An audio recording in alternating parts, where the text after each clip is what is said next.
Hi everyone, LiberAnarchy here, responding to Morgan C. From Star Galactica. The topic is transphobia in the media and how to combat it. I do apologize for my voice. I'm rather sick, as you can obviously tell. I also have headphones on my head. The sky is blue and water is wet. Moving right along. I think it's good to remember that respect is something that is earned. Is not something that people are automatically entitled to. For example, when I make a video speaking to you, I don't expect that you respect me unless I cavort myself in a respectable manner. This would mean that I speak to you politely and I take your views into consideration, whether or not I disagree or agree, and I say take the time to learn your side of the story, no matter what your side of the story is. Now, from my own experience, my body is very much entirely female, but I identify as mostly male. And when I say mostly, I just mean that I am rather, I do have my gender fluid moments, but I do identify as male. Excuse me.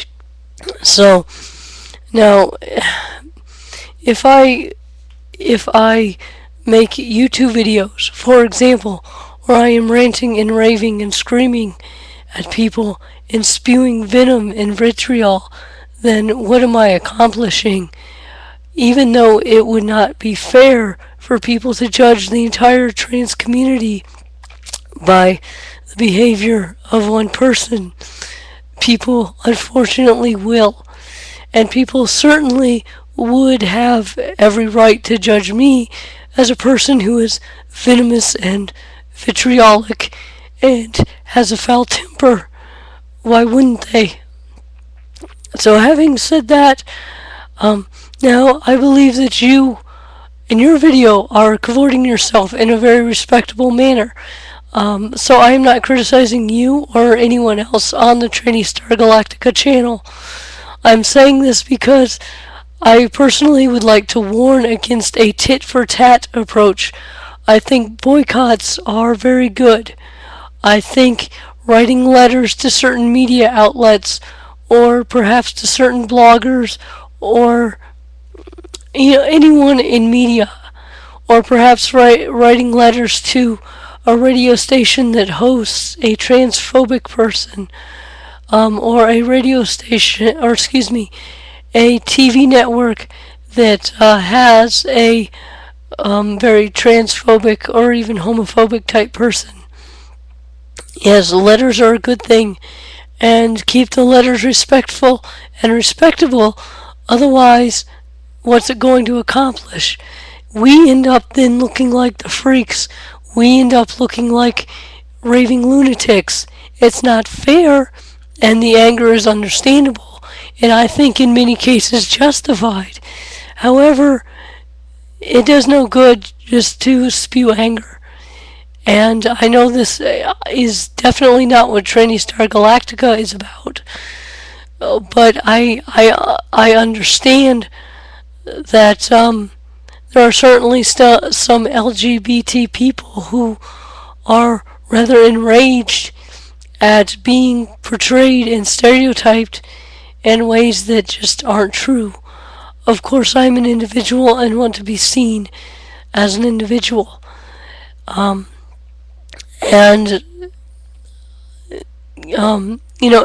get very upset when I see things like Jerry Springer, where you have transsexuals, transvestites, transgendered people, homosexual people, bisexual people, maybe even things like asexual and pansexual and all the other variants being portrayed as freaks who yell at each other and throw chairs and can't even carry on a functional relationship.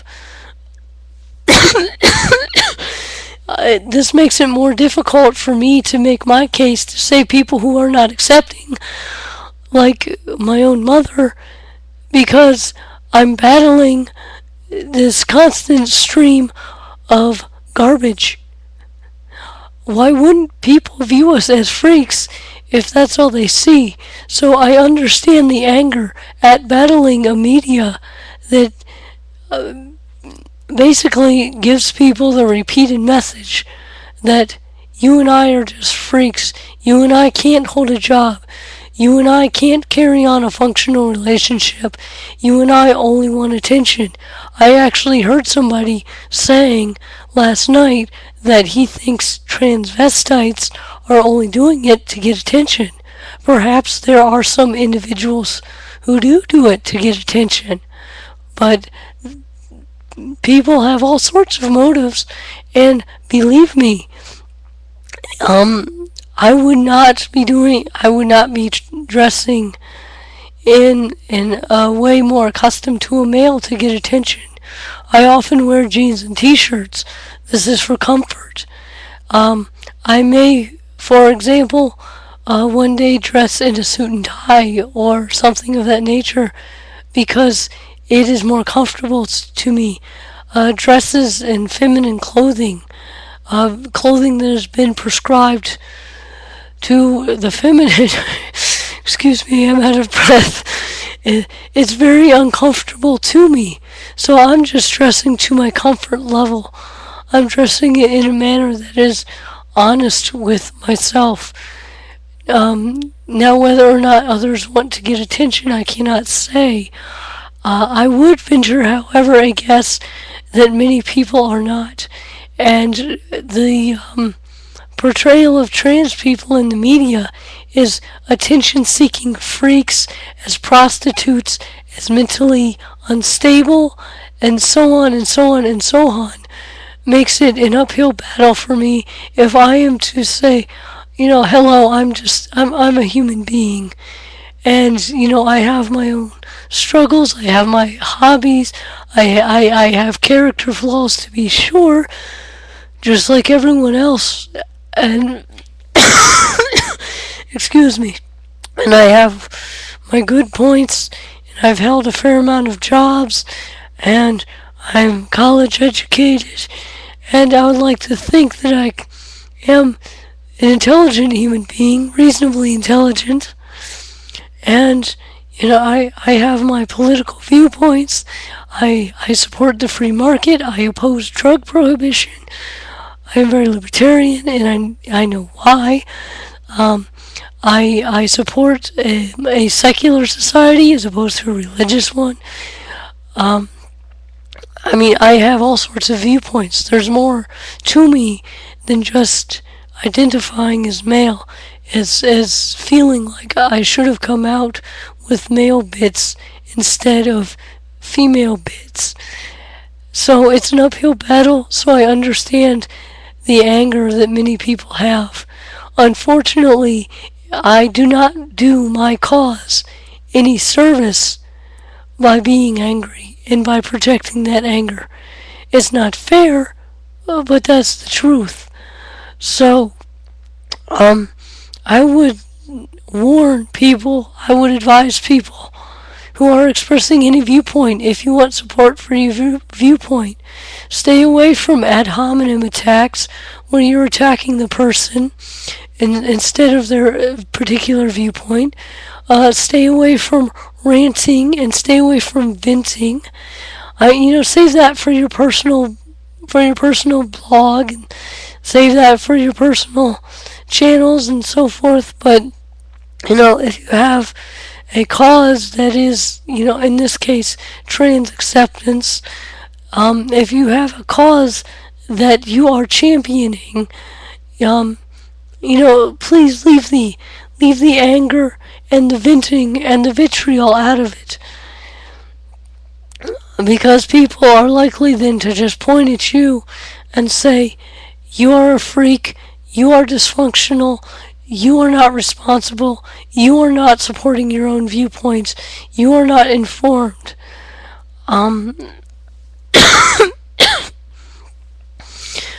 and carry yourself in a way that is respectable. And I don't mean respectable by conforming to all societal norms. I mean respectable in that, are you being respectful to your opponent? And even if your opponent is not being respectful to you, that just gives you the advantage, because you get to look like the good guy and they're doing all the work for you, making themselves look like the bad guy. If they want to point and say, you're a freak, you're a devil worshiper, you're a prostitute, you have an agenda, you're conspiring, all your defense needs to be is the fact that you are polite and that you are informed about the particular issue. When somebody else is ranting and raving and calling you names, all you need to do is point to your past material and say, I've never called names. I've never slandered. So obviously don't slander, don't libel, don't strawman other people's opinions. Don't do any of that. Be very, very civil and very, very polite, because it shows that you have a leg to stand on. And when people accuse you of doing those things, you can just say, where is it? It's not anywhere. When people accuse you of having ulterior motives, you can say, where are my ulterior motives? I'm responding because I'm rather opinionated about this topic, because I am rather sick of being portrayed as a freak. I don't hold the reins with the media, but I do hold the reins with my YouTube channel, and what I can do is write letters or boycott, or perhaps we could make a video go viral.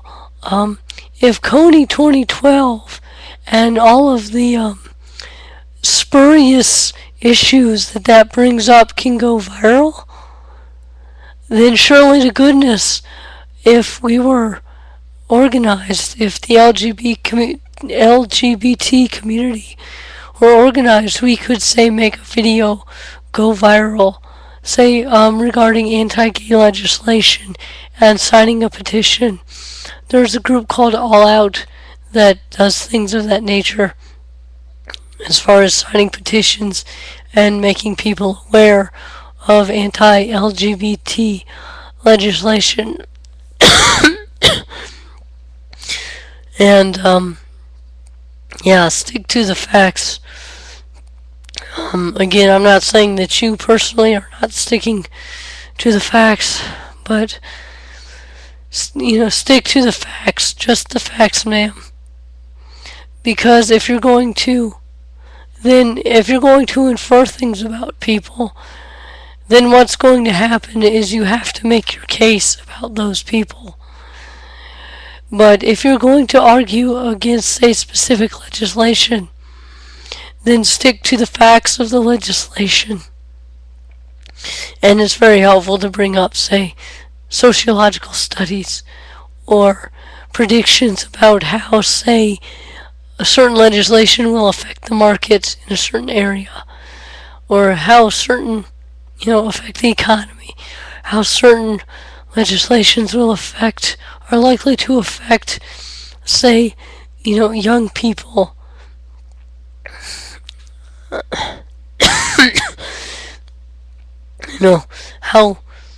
What the suicide rates are in specific places. And if you think that the correlation between that and anti-gay legislation points to a cause or something, please bring up actual studies. Don't just say that correlation is causation. I'm sorry, I'm getting rather out of breath. It's because I am all about your cause. I want you to be accepted. I want me to be accepted. But to do that, the onus is on us. And you could say, oh, well, it's not fair because we did not do anything to earn people's ire just by being genderqueer. And no, it's not our fault. But the situation still stands that the onus is on us. And we cannot expect people to simply respect us just because we haven't. Excuse me. We cannot expect people to respect us just because we exist. If someone has been told that we are freaks, that we are inferior, that we are dysfunctional, that we are aberrations by tons of people, then if we act like it, how are they supposed to think any differently? If we, however, act to the contrary, which I think you guys do, act to the contrary, that is, then we are doing so much to counter the points of people who are prejudiced against us.